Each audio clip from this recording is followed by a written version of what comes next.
284 கோடிக்கு வந்து டெண்டரை வந்து கேன்சல் பண்ணி விட்டுருக்கீங்க. இதோட 234 கோடி சென்னையில் வந்து நடைபாதை வந்து அமைக்கிறதுக்காக வந்து 234 கோடிக்கு எவ்வளவு கமிஷன்? 280 சில்லற, 4 மடங்கு அதிகம் தான். அவ்வளவுதான். அதுக்கு எவ்வளவு கமிஷன்? 4 மடங்கு இருக்குல்ல. அப்புறம் ரத்து பண்ணாம என்ன பண்ணுவாங்க? வேற என்ன பண்ணுவாங்க? என்ன சொல்றாங்கன்னா, இந்த மாதிரி எல்லாத்தையும் ரத்து பண்ணிக்கிட்டே இருந்தீங்கன்னா மக்களுக்கு போய் சேர்றது சேராதுன்றாங்க. புது டெண்டர் போட்டு மக்களுக்கு எப்படி போய் சேரணுமோ அதை சேர்த்துருவாங்க. நீங்க ரொம்ப கஷ்டப்பட கேன்சல்லாம் பண்ணிட்டே இருந்தீங்கன்னா அடுத்த திருப்பி ஏதோ ஒன்று நடக்கும். அதை வந்து திட்டங்கள் வந்து அப்படியே நின்றுரும். பாலம் போட்டதுல 2 மூட்டை சிமெண்ட் இல்லைனாலும் 1 மூட்டை சிமெண்டாவது போட்டு கட்டி விட்டு 1 மூட்டை சிமெண்ட் போட்டா எல்லாரும் கீழே தான்.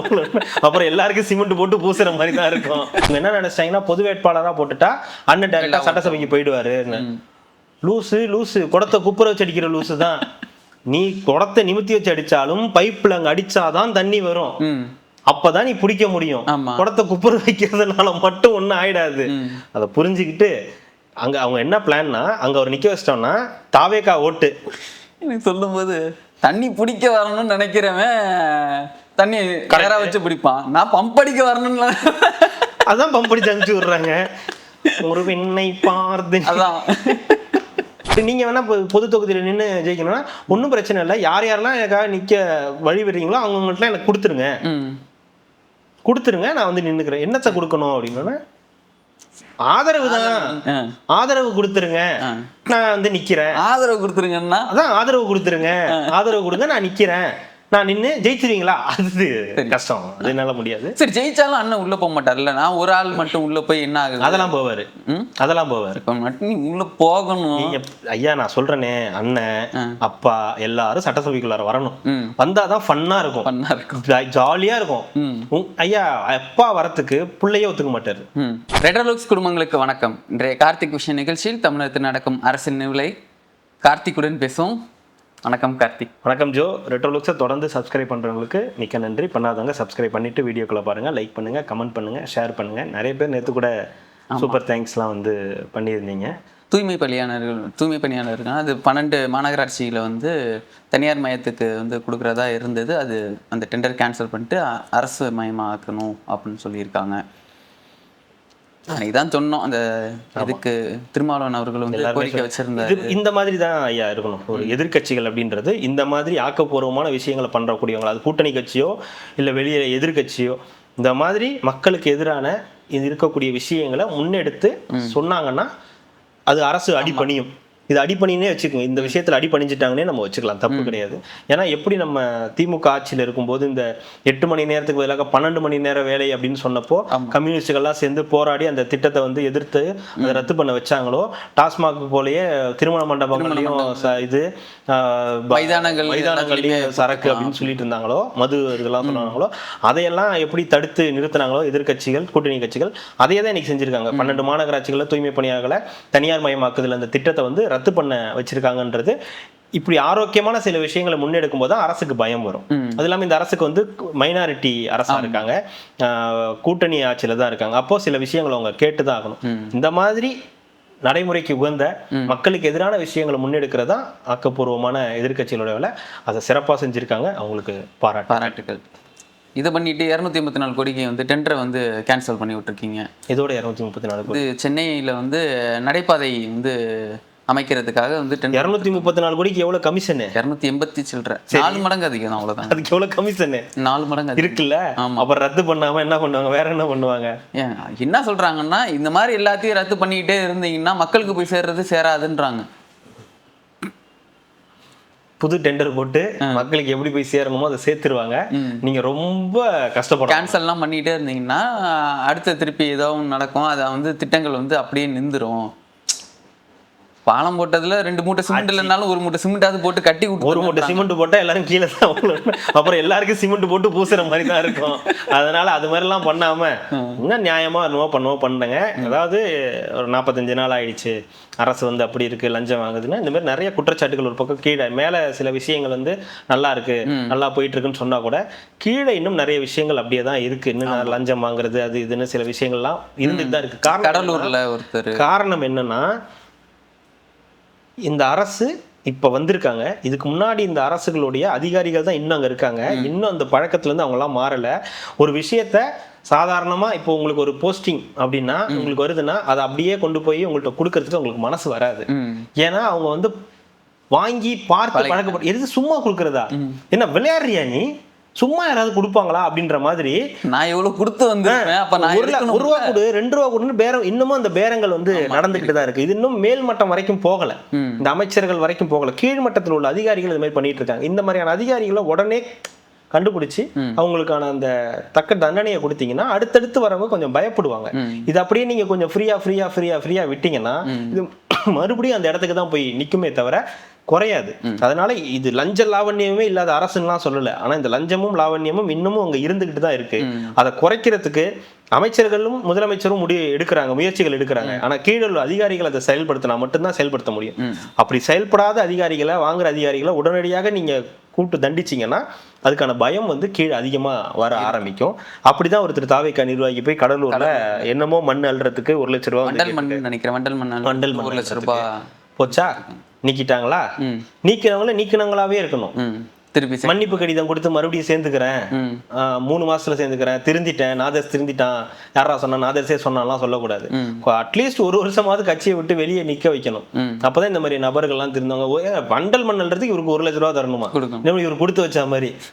ஆனா இப்போ உங்களுக்கு ஒரு விஷயம் புரியுதுங்களா, வண்டல் மண் கேட்டுக்கு 1 லட்சம் ரூபாய் கொடுக்கல, கொடுக்காம அவரை வந்து கம்ப்ளைண்ட் பண்ணோன்னு இப்ப போய் வந்து நடவடிக்கை எடுக்கிறாங்கல்ல. இந்த மாதிரி நடவடிக்கை தேவை. இதே மாதிரி 11 மணிக்கு ஆட்சி அமைக்கிறோம், 11:05 மண் எடுக்கிறோம், யார் கேட்கறான்னு பாப்போம்னு சொன்னப்போ நீங்க அடக்கி இருந்தீங்கன்னா இன்னைக்கு நீங்க வந்து வீட்டுல இருக்க வேண்டிய அவசியம் இருக்காதுல்ல.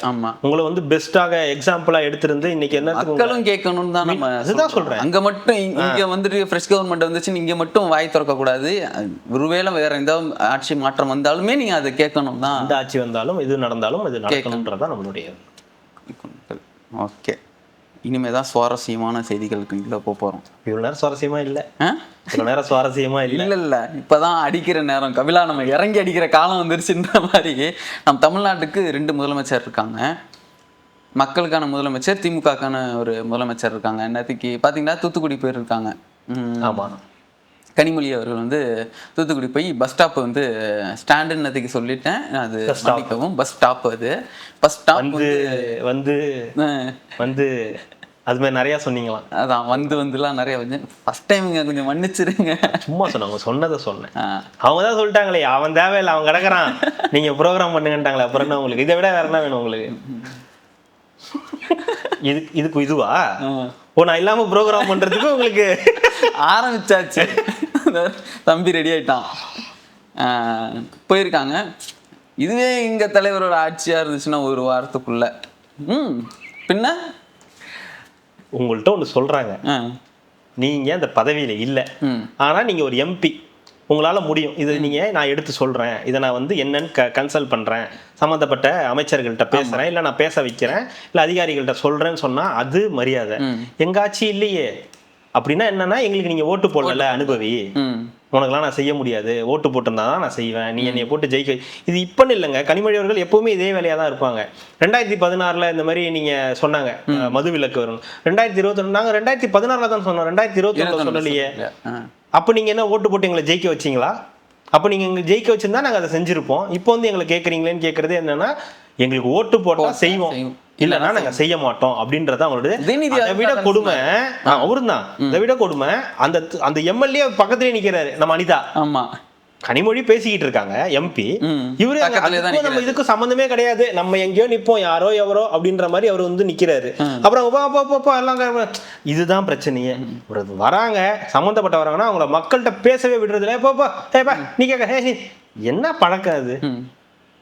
இந்த இவன் மாரி என்ன பண்றது மாமன் இல்ல, என்ன பழக்கம்னா இது அப்படின்ற மாதிரி, என்ன பழக்கம்னா இதுன்ற மாதிரி தான் இருக்கு. நீ பேசாது அப்படின்ற மாதிரியே பண்றாங்க. மக்கள் வந்து மக்கள் பிரதிநிதி கிட்ட பேச விட்டுருங்க, பேச விட்டாதானே பிரச்சனை என்ன தெரியுது. இன்னைக்கு ஸ்ரீநாத் போனாரு நேற்று, என்னன்னு கேட்டாரு, சரிங்க நான் அது உடனே ஆர்டர் போடுறேன்னு சொன்னாரு, ஆர்டர் போட்டு அது உடனே மாத்துறாங்க, 3 நாள் கழிச்சு நான் அதை வந்து ஆய்வு பண்ணுவேன் அப்படின்னு சொல்றாரு. இப்போ ஒரு மேல ஒரு நம்பிக்கை வருதா, மக்களுக்கும் நம்பிக்கை வரும், பாக்குற நமக்கும் ஒரு நம்பிக்கை வரும். ஓகே, ஒரு ஒடுக்க செய்யறாங்க, எங்கெங்கெல்லாம் தப்பு இருக்குன்றது இவங்களே எடுத்து கொடுக்குறாங்க. அது நீங்க யோசிச்சு பாருங்க. அங்க நாட்டுல அங்க நடக்குது பிரச்சனை, நாட்டுல இங்க நடக்குது பிரச்சனை, ஐயோ ஒரு காதுல கேட்கவே முடியல, ஒரே பாலியல் தொல்லைகள் அப்படின்னு. அப்ப மட்டும் ஹெட்செட் போட்டிருந்தீங்கல்ல, உங்க ஆட்சியில நீங்க ஹெட்செட் போட்டு தானே இருந்தீங்க. இப்பயும் நீங்க அதே மாதிரி இருக்க வேண்டியதானே, ஹெட்செட் போட்டு நீங்க பாட்டுக்கு பாட்டு கேட்டுட்டு இருக்க வேண்டியதானே. அப்புறம் ஏன் இப்போ வந்து நீங்க தேவையில்லாம இப்ப இங்க இந்த அசிங்கம் யாருக்கு?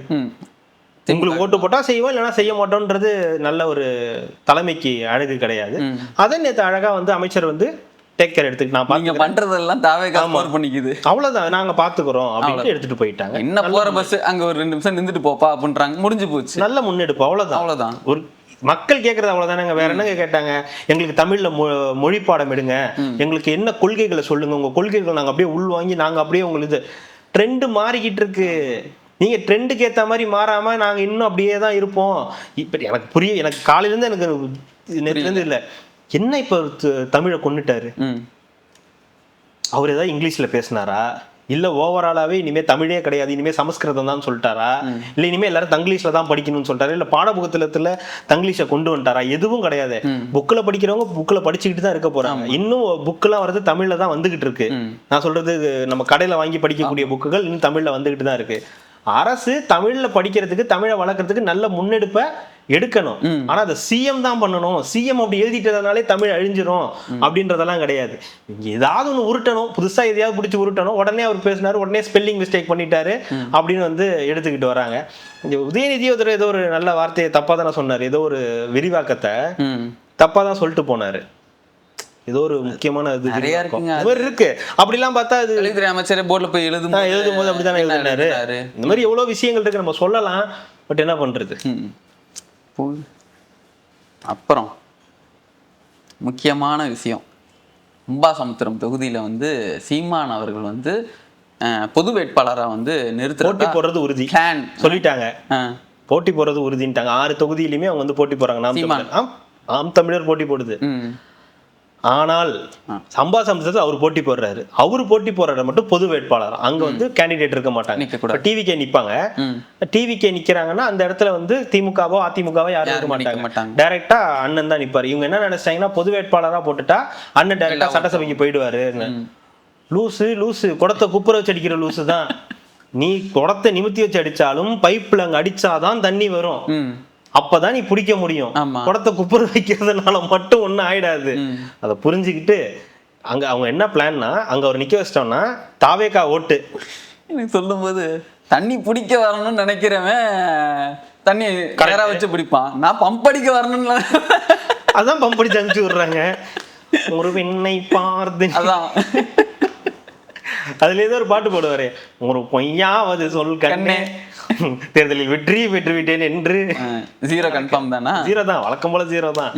இப்ப என்ன திருப்பி கேளுங்க. அதுதான் இப்போ வந்து இவர் வந்து பொது வேட்பாளர் நிக்க வச்சா என்ன நினைச்சிட்டாங்கன்னா, இவங்க 2 பேரும் தான் காம்படிஷன். அப்படி வரும்போது அண்ணன் அங்க ஜெயிச்சிருவாரு.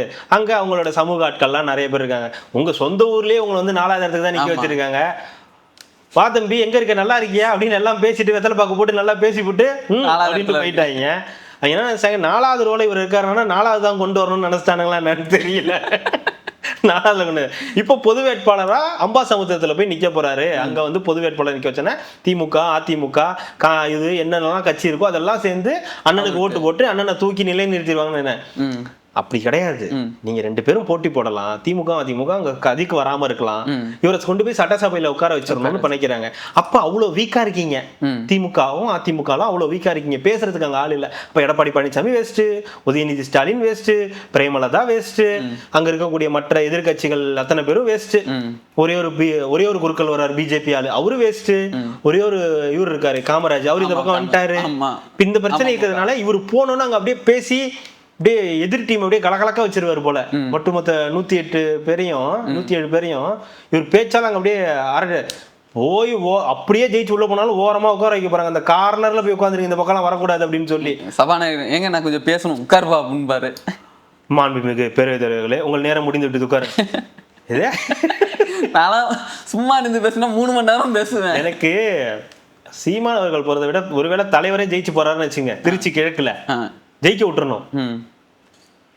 உள்ள வர சொல்லு. மாண்புமிகு பேரவைத் தலைவரே, நேரம் முடிந்து விட்டது, இத்துடன் அடுத்த கூட்டத்தொடர் நேரம் குறிப்பிடப்படாமல் ஒத்திவைக்கப்படுகிறதுன்ற மாதிரி அந்த மாதிரி. அப்போ இப்போ சீமான் அவர்கள் பொது வேட்பாளராக நிக்க வைக்க போறாங்கன்னு ஒரு பேச்சு அடிபடுது. நிக்க வைக்கட்டும்.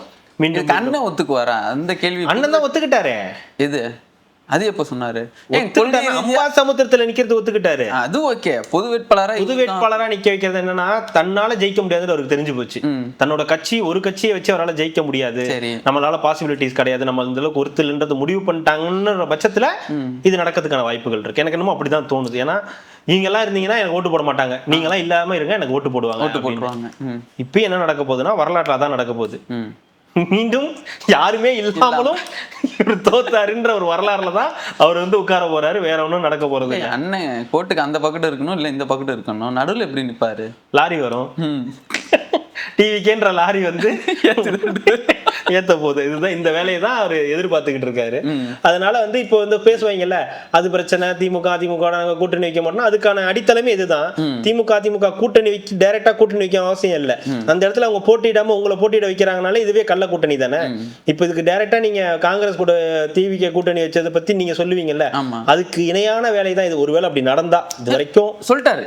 என்னன்னு யூடியூபர் என்ன சொன்னாருன்னா, தம்பி நம்ம கூட இருந்த பயல்களே நம்ம முதுகில் குத்திட்டாங்க, அது ஒன்றும் இல்லாத பயல்கள் அவங்களே நம்ம முதுகில் குத்திட்டு போகிறதுக்கு நீங்கள் வந்து கொள்கை பேசுகிறீங்க, இதெல்லாம் பேசுகிறீங்க, நீங்கள் அடிக்கிறதுல நம்ம ஒன்றும் தப்பு இல்லை, நீங்கள் வரதில் வந்து எங்களுக்கு பெருமை தான் அப்படின்னு வந்து சொல்கிறதா பேசியிருப்பாங்க உள்ளுக்குள்ள. அதாவது அங்கே உட்காந்து அன்னைக்கு ஸ்டாலினும் சீமான் அவர்களும் பேசுனது இந்த மாதிரி இருக்கலாம். இந்த மாதிரி சொல்லி இப்படி கூட சொல்லியிருக்கலாம்ல, நாங்களாவது பரவாயில்ல கொள்கை பேசி இந்த மாதிரி வந்து 59 தொகுதியில் வந்து ஜெயிச்சு வந்திருக்கோம், எப்படி கூச்சமே இல்லாமல் 15 வருஷமா இதையே கொள்கைன்னு ஒன்று பேசிக்கிட்டு இப்படியே வாழ்ந்துகிட்டு காரும் வாங்கிக்கிட்டு நல்லா பயங்கரமா இருந்துகிட்டு இவங்க பசங்களையும் ஏமாத்திக்கிட்டு இங்க வந்து நீங்க இருக்கீங்க, ஒரு மாபெரும் தலைவர்னு சொல்லிட்டு எப்படி இருக்கீங்க? எனக்கு வரவே மாட்டேங்குது. நான் ஒரே ஒரு தடவை தான் தோத்தேன், குளத்தூர்ல ஒரே ஒரு தடவை தான் தோத்தேன், அதுக்கே எனக்கு இந்த பிரச்சனையா இருக்குது. எங்க போனாலும் அப்பாவை காணும் தாத்தாவை காணும்ன்றாங்க, மேடைக்கு மேடை நான் வந்து போய் இதுக்கு பதில் சொல்ல வேண்டியதா இருக்கு. இத்தனை பேர் 59 பேரை நான் உள்ள அமிச்சு எனக்கு பிரோஜனம் இல்லை, இவங்க வந்து அங்க பேசுவாங்கன்னு பார்த்தா எந்திரிச்சு ஓடி வந்துடுறாங்க. எனக்கு அதுவே பெரும் வந்து பிரச்சனையா இருக்கு. 15 வருஷமா தோத்துக்கிட்டே இருக்கீங்களே, எப்படி சமாளிக்கிறீங்க அப்படின்னு அவர் கேட்டிருக்கலாம். அது ரொம்ப சிம்பிள்ண்ணே, அது ஒன்றும் பிரச்சனை இல்லைண்ணே. அதை நம்ம இப்படி ஒரு மாதிரி நீங்க 15 நிமிஷம் தானே பேசுறீங்க, ஒரு 3/4 மணி நேரம் வீரவசனம் பேசிட்டு விட்டுட்டீங்கன்னா மீதி அவங்க பார்த்துப்பாங்கன்னு இதுக்கு அவருக்கு பதில் சொல்லியிருக்கேன். இப்படி கூட சொல்லியிருக்கலாம்ல, இப்படிதான் சொல்லியிருக்கோம். அவர் சொல்ல 3 மணி நேரம் சொல்லுங்க. அப்புறம் இவர் கேட்டிருப்பாரு, நீங்க வேணா பொது தொகுதியில் நின்று ஜெயிக்கணும்னா ஒன்றும் பிரச்சனை இல்லை, யார் யாரெல்லாம் எனக்காக நிக்க வழி விடுறீங்களோ அவங்கள்ட்டலாம் எனக்கு கொடுத்துருங்க, நான் வந்து நின்றுக்கிறேன். என்னத்தை கொடுக்கணும் அப்படின்னா, ஆதரவு தான், ஆதரவு கொடுத்துருங்க, நான் வந்து நிக்கிறேன். ஆதரவு கொடுத்துருங்கன்னா அதான் ஆதரவு கொடுத்துருங்க, ஆதரவு கொடுங்க, நான் நிக்கிறேன், நான் நின்று ஜெயிச்சிருவீங்களா? அது கஷ்டம், அது என்னால முடியாது. சரி, ஜெயிச்சாலும் அண்ணன் உள்ள போக மாட்டார்ல, நான் ஒரு ஆள் மட்டும் உள்ள போய் என்ன ஆகுது? அதெல்லாம் போவாரு, அதெல்லாம் போவாரு. இப்ப மட்டும் நீ உள்ள போகணும். ஐயா நான் சொல்றேனே, அண்ணன் அப்பா எல்லாரும் சட்டசபைக்குள்ளார வரணும், வந்தாதான் ஃபன்னா இருக்கும், ஜாலியா இருக்கும். ஐயா அப்பா வரத்துக்கு பிள்ளையே ஒத்துக்க மாட்டாரு. அந்த பதவியை நான் எடுத்துக்கிறேன். உங்கள்கிட்ட ஒரு எதிர்கட்சி தலைவர் பதவியை கொடுத்துட்டு உடனே நீ இனிமே எதிர்கட்சி தலைவர் இல்ல, இனிமேதான். ரெண்டாவது இவர் பின்னாடி நிக்கிறதுக்கு எல்லாரும் கடுப்பா வராங்க. நேருக்கு தான் வேலையா? அவருக்கு என்ன அவருக்கு என்ன பண்ணிருக்காரு பண்ணியதில்ல, கட்சியில அவருக்கு எக்ஸ்பீரியன்ஸ் என்ன, வேலுக்கு என்ன எக்ஸ்பீரியன்ஸ், பின்னாடி இருக்க பன்னீர்செல்வத்துக்கு என்ன எக்ஸ்பீரியன்ஸ், பெரியசாமிக்கு என்ன எக்ஸ்பீரியன்ஸ், சேகர் பாபுக்கு 2 கட்சியில தான் வந்திருக்காரு, அவருக்கு எவ்வளவு எக்ஸ்பீரியன்ஸ் இருக்கு, வைத்திலிங்க, அவங்க எல்லாரும் இவரு பின்னாடி நிக்கணுமா எதிர்கட்சி தலைவர்னு. அப்ப அவங்களுக்கு ஒரு இது இருக்கும்ல, அவங்களுக்குன்னு ஒரு ஈகோ இருக்கும்ல. அது என்ன சொல்றாங்க, நீங்க வந்துருங்கண்ணே, எங்களுக்கு ஒரு பக்க பலமா இருக்கும், பலமா இருப்போம், நாங்க வந்து கெத்தா ஃபீல் பண்ணுவோம் அப்படின்னு இவரை உசுப்பேத்திக்கிட்டு இருக்காங்க. உதயநிதி பாக்குறாரு, என்ன இவங்க நம்மளையும் செய்யணும் சரின்றானுங்க, அவரையும் சரின்றாங்க, என்னன்னே புரியலையான்னு.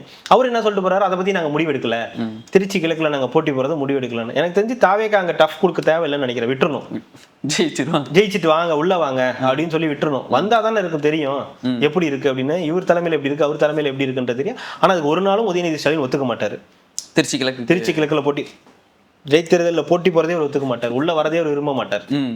நீங்க என்ன பாருங்க, நானும் கூட இருக்கிற பையனே. அவ்வளோதான் செய்திகள் இன்றைக்கு. சொல்லலாம்லையா? பார்த்துக்குங்க, வந்துருங்க. வந்துருங்க. மேபி ஏதாவது எக்ஸ்டென்ஷன் ஆகலாம்னு நினைக்கிறேன். வர முடியாத பட்சத்துல பார்த்து தனிமையிலே இனிமையா வீடியோ போட்டு இருக்க தம்பி இருக்கான். தம்பி இல்ல தனியா வீடியோ ஒரு கார்த்திக் விஷன்ல கார்த்திக் இல்லாம ஜோ விஷன் நல்லா இருக்குன்றாங்க. அது வந்து ட்ரை பண்ணுங்களேன். என்ன இருக்கு, புலம்பி தள்ளிடுவேங்க நான். எதையும் பேசும்போது மேபி ஏதாவது ஒரு நாள் இந்த மாதிரி ஏதாவது வர முடியாத பட்சத்துல ஜோ இருப்பாரு, அவரு பார்த்துப்பாரு. வீடியோக்கள் வரும், கவலைப்படாதீங்க. ஆமா, கண்டிப்பா கார்த்திக். ஒரு சின்ன இல்ல ஒரு பெரிய ஒரு நிகழ்வு வர முடியாது. அவ்வளோதான். ஓகே, கண்டிப்பாக தொடர்ந்து நம்ம பேசுவோம் அடுத்த நேர்காணலில். மிக்க நன்றி. மகிழ்ச்சி.